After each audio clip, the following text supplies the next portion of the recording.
Cornish Cross are chickens too.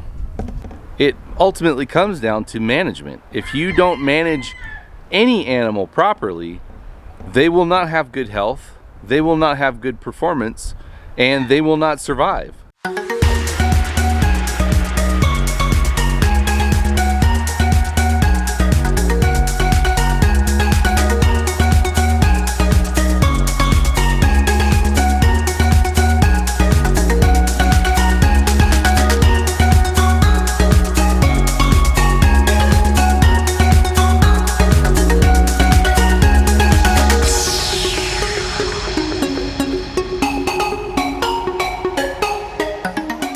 Alright, so on this channel and previous videos, I've talked about using Cornish Cross hens and keeping them over from growing them out or growing some of them out for meat birds.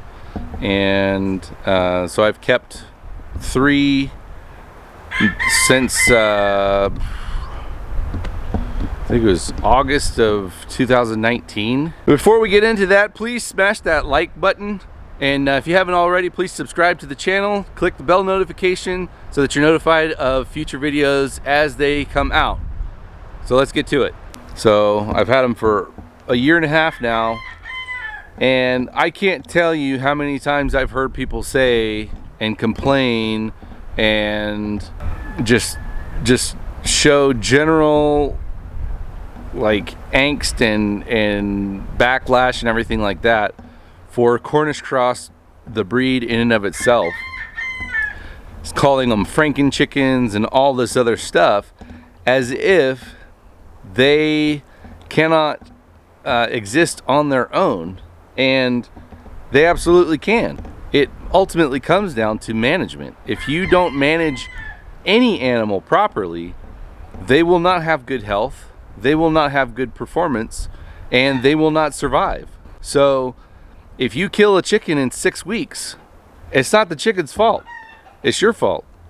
So the issue with managing a Cornish Cross is definitely the amount of feed that they're given.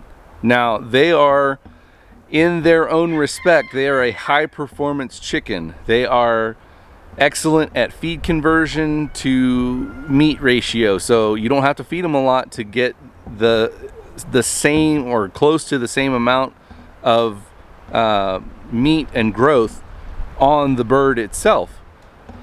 So where it really comes down to is how much are you feeding them. Now, I've talked about in previous videos that I've actually at different points I have separated my Cornish Cross chickens from my regular flock because they were going in and they are aggressive eaters. They would eat too much of the grain that I threw out for all my other chickens to feed on, and they would start to get too muscly, and so I pulled them out, I set them aside. They were in a chicken tractor for most of the winter time, and now I've kind of moved things around a little bit. If you haven't seen my video where I put my roosters out into that same chicken tractor after I covered it, I'll leave a link in the description here. But those Cornish girls are back in with the regular flock, and I've reduced the amount of chickens that I have. I'm trying to further reduce that. I have half a dozen more for sale right now, but I wasn't sure if, because they had gained a bunch of weight, if they were going to go back into a laying cycle again. That is the experiment with these guys, is I want to cross those Cornish hens to my main breast rooster and see what that hybrid looks like. It's not going to be consistent because it's going to be breeding a hybrid to something else and creating a secondary hybrid, and I've talked about that with my pigs. So you're not going to get necessarily a uniform repeatable type of result. But what I found recently is that now that the days are getting a little bit longer, we're in late February now, I actually found a place that some chicken had been laying and the shells were lighter than usual. The shells were lighter than my normal eggshells are, and so I was wondering if it was one of my other crosses that I have, or if it was my Cornish laying again. And today I actually found that one of my Cornish hens was trying to get into that same location, and I'll show you where she's been laying.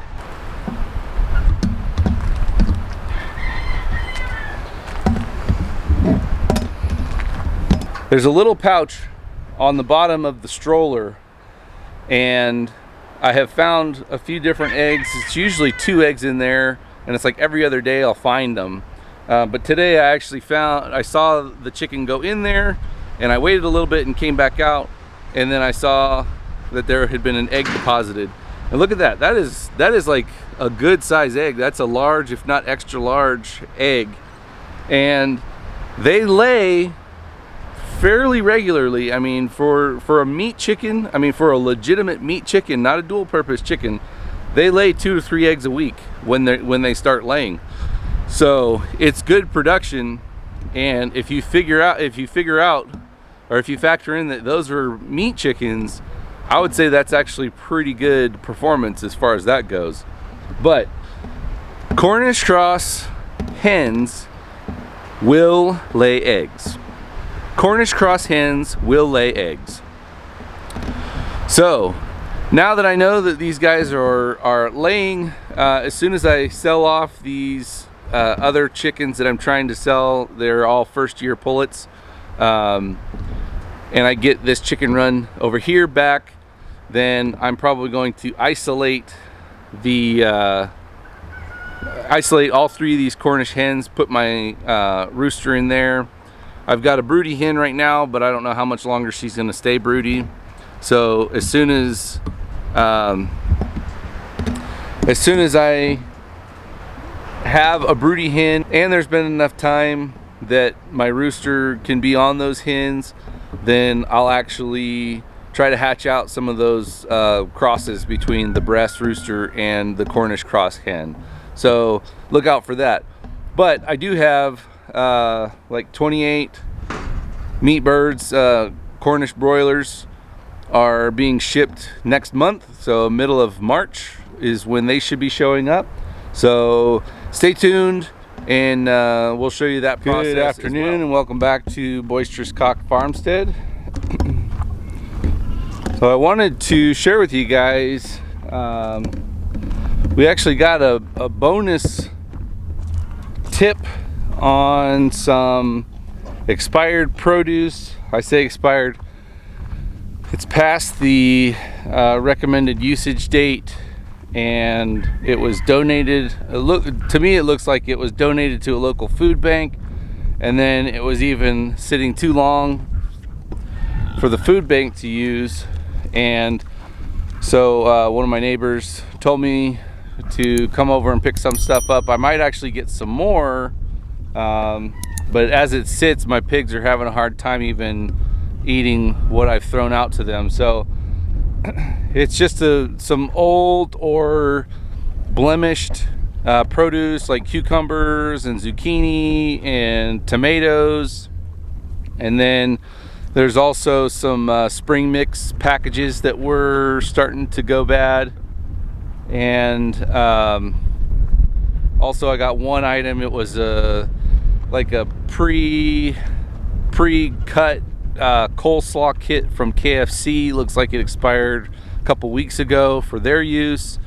And basically it's just a bunch of chopped up cabbage and carrots. And there were some onions in there too, but they were no good. I tossed those in the trash, and pigs don't eat onions generally anyway. So right now, these guys, I dumped the cabbage in the trough, and they're still working on the tomatoes over here.